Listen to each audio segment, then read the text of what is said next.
அவர்கள் செய்வது போல் நீங்கள் செய்யாதீர்கள். இது இயேசு கிறிஸ்துவுக்குள் பிரியமான என் சகோதர சகோதரிகளே, இந்த நிமிட நட்சத்திரக்கு இயேசுவின் நாமத்தில் நான் உங்களை அன்போடு அழைக்கிறேன். அவர்கள் செய்வது போல் நீங்கள் செய்யாதீர்கள்.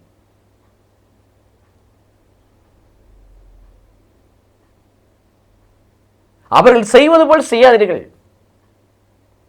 இது இயேசு கிறிஸ்துவுக்குள் பிரியமானவர்களே, சதுசேயர்களே, பரிசேயர்களே, மறைநூல் அறிஞர்களே, மறைநூல் வண்ணர்களை சாடுகிறார் கடவுள், கடிந்து கொள்கிறார். சில விடைகள் ஐயோ கேடு என்று சபிக்கிறார். ஆனால் திருச்சட்டத்துக்கு ஏற்ற வாழ்வுகளிடத்தில் இல்லை. மனிதர்களை கொடுமைப்படுத்தினார்கள், மனிதர்கள் சுமையை வைத்தார்கள், மனிதனை அடிமைப்படுத்தினார்கள், மனிதன் மீது பாரத்தை வைத்தார்கள். எளிமையான முறையில் அவர் கடவுளை தரிசிக்க முடியவில்லை, வழிபட முடியவில்லை. எல்லா நிலையிலும் சடங்கு ஆச்சாரம் என்று ஒன்றை அவர்கள் புகுத்தக்கூடியவர்களாக இருந்தார்கள். அவங்க பயங்கரமா போதிச்சாங்க, திருச்சட்டத்தை போதிச்சாங்க, ஆனால் அதன்படி வாழவில்லை. ஆகவே தான் ஆண்டவர் சொல்லுகிறார், அவர் சொல்வதை எல்லாம் கேளுங்கள், அதன்படி நடவாதீர்கள்.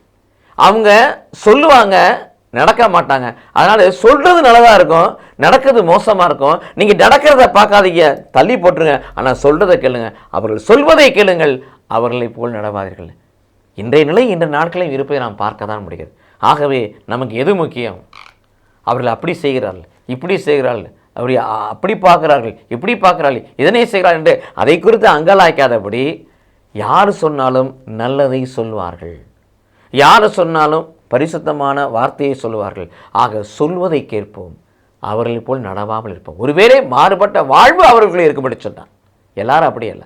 மாறுபட்ட வாழ்வு, முரண்பட்ட வாழ்வு இருக்கும்படி சொன்னால் அதை நோக்காதபடி அவர் சொல்வதை மட்டும் கேட்போம். அதனால தான் ஆண்டவர் சொல்றார், அவர் சொல்வதை கேளுங்கள், அவர்களை போல் நடவாதீர்கள். கடவுள் நம்மை ஆசீர்வதிப்பாராக. ஆமென்.